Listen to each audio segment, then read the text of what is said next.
বাংলাদেশে হিন্দুদের ওপরে যে অকথ্য নারকীয় অত্যাচার চলছে তার উপরে আমরা একটার পর একটা ভিডিও করে চলেছি। এই ভিডিও মাধ্যমে আমরা ওপারের লোককে জানান দিচ্ছি, আবার এপারের মানুষকেও, এপারের মানুষ বলতে এপারের হিন্দু, তাদের আমরা সতর্ক করছি, তাদের জাগাবার চেষ্টা করছি। আর তারই একটা নবতম সিরিজ, একটা নবতম উদাহরণ আমরা আপনাদের সামনে তুলে ধরছি। সবার আগে এই ভিডিওটা দেখুন। না থাকাটাই ভালো। এখন বাইশে আসলে যাইতে মোরাও সাইডে মাইসে কইবে যে দাইতে না লাগি পলাইছি আমি খাইর লাগি যাইতে পারি মোরাও এনে ভবিষ্যতে থাইতে দিন না তো দাইদেনার ব্যাপারটা আলাদা জিনিস। দাইদেনার ব্যাপারটা আলাদা। আপনাদের উপর তো কোনো চাপ নাই। আমরা যারা আছি, এলাকায় যারা আছি, আমরা তো আপনার এলাকারই সন্তান। যদি আপনাদের ভিতরে ওরকম মন মানসিকতা থাকে, অবশ্যই যারা আছে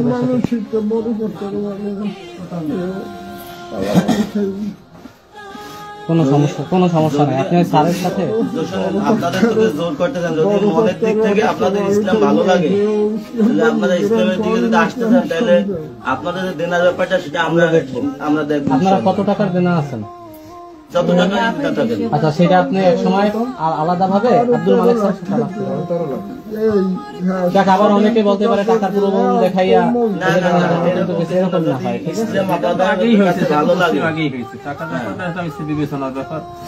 আপনাদের যদি ইসলাম ভালো লাগে তাহলে আপনারা নিজে থেকে সেটা গ্রহণ করবেন, আর টাকার ব্যাপারটা সেটা অন্য বিষয়, সেটা পরবর্তীতে দেখা যাবে। কিন্তু অনেকে কইবে যে টাকার জন্য তারা অন্য ধর্ম গ্রহণ করছে, এটা না। আপনার ভালো লাগে ইসলাম, আপনি ইসলামে গ্রহণ করতে পারেন না।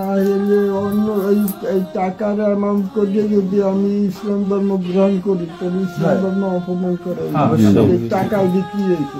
অবশ্যই অবশ্যই অসম্ভব টাকার লেনদেনের ব্যাপারটা ছেলের ব্যাপার, ব্যক্তিগত সাবজেক্ট।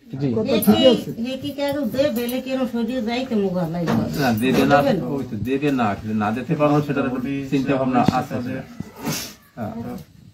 এটা তো দেশে থাকে কি কাজ কাণ্ড করতে কেন সরিয়ে যাইতে লিটুনি দেনা হইছে না, লিটুনি কেন সরিয়ে গেছে না থাকলে হয় কম বেশি হয়, সুবিধা হয়ে থাকে। ঠিক আছে, মানুষের যারা সম্মান দিয়ে কথা যারা যদি কারবার টাকা দেয় এই কারণেই ও সরিয়ে গেছে। অভিজ্ঞতা বলতে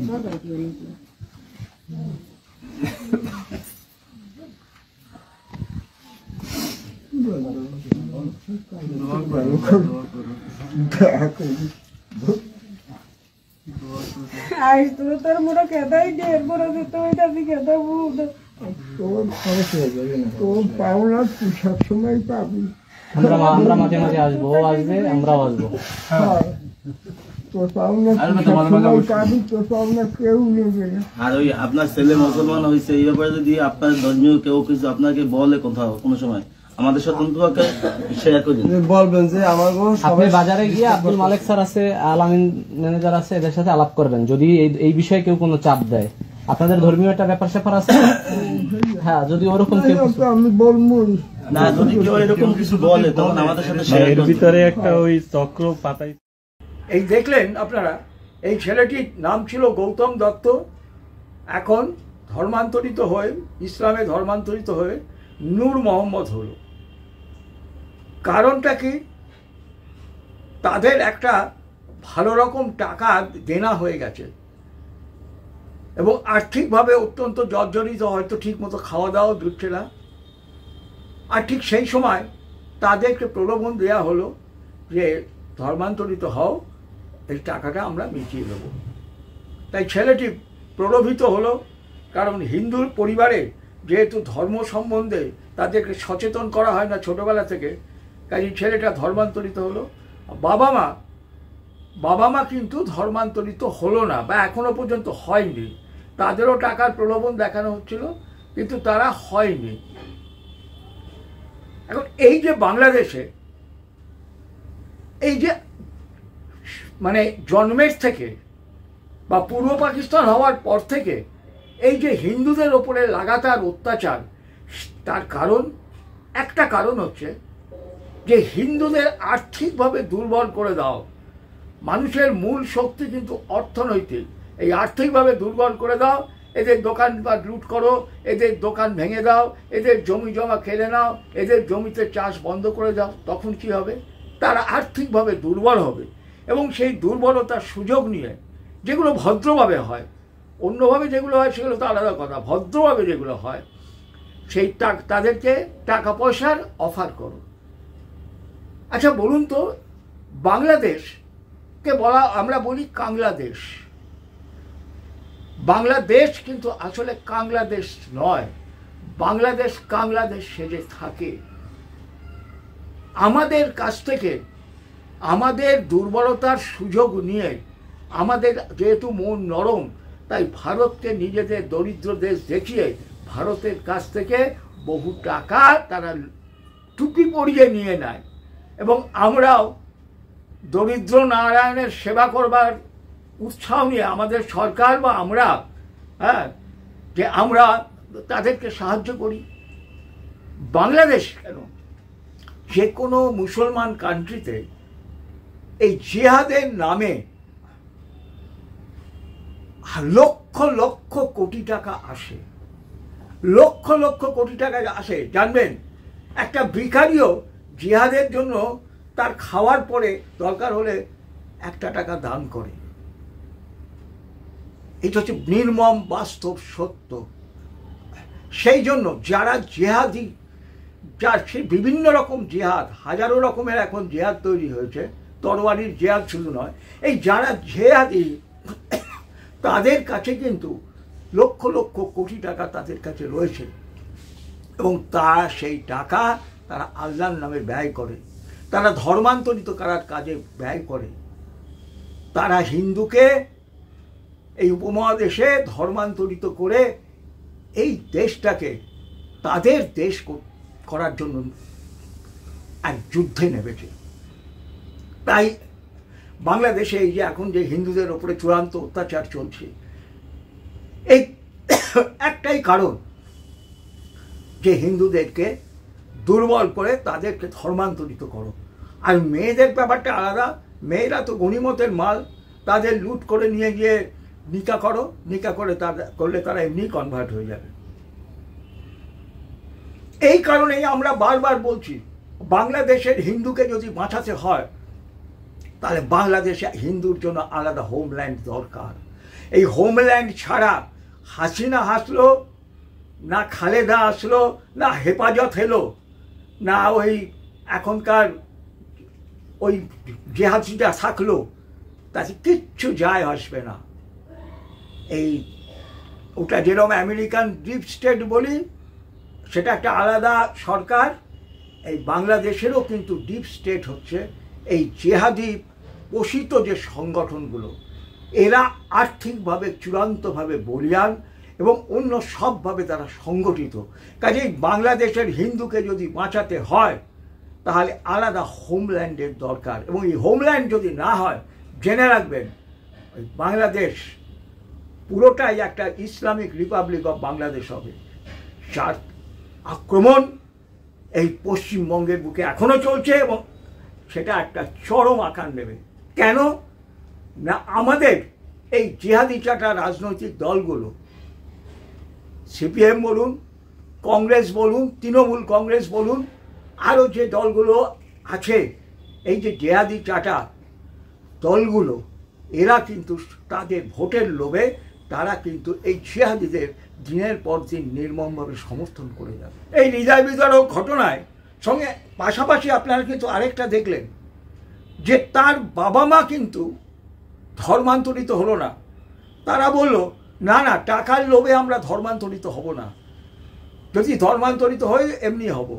অর্থাৎ তাদের যদি বাধ্য করা হয়, যদি গলা কাটা হয়, চাপাতির কোপ দেওয়া হয়, এই ধরনের যদি হয়, তারা তখন ধর্মান্তরিত হতে বাধ্য হবে। এটা হচ্ছে আশার কথা। তারা কিন্তু টাকার লোভে ধর্মান্তরিত হয়নি। কাজে এখনও যে হিন্দু শেষ হয়ে গেছে তা নয়, আছে কিন্তু এখনও হিন্দু কিছু মানুষের মধ্যে এখনও কিন্তু তার ধর্মের প্রতি, স্বধর্মের প্রতি কিন্তু ভালোবাসা বা জেদ ধরে রাখার জেদ আছে।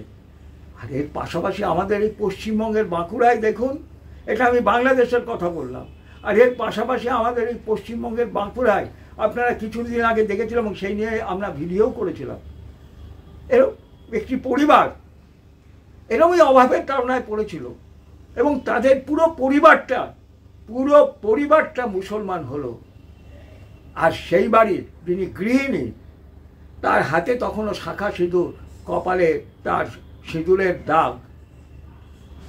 তিনি যখন ধর্মান্তরিত হচ্ছেন তখন কিন্তু তার চোখে জল ছিল, অর্থাৎ একটা নীরব প্রতিবাদ তার মধ্যে কাজ করছিল, কিন্তু একটা নীরব প্রতিবাদ তার মধ্যে কাজ করছিল। সেই হৃদয় বিদারক দৃশ্য আমরা আপনাদের দেখিয়েছিলাম এবং সেই অসহায়তা নিয়ে আমরা ভিডিও করেছিলাম।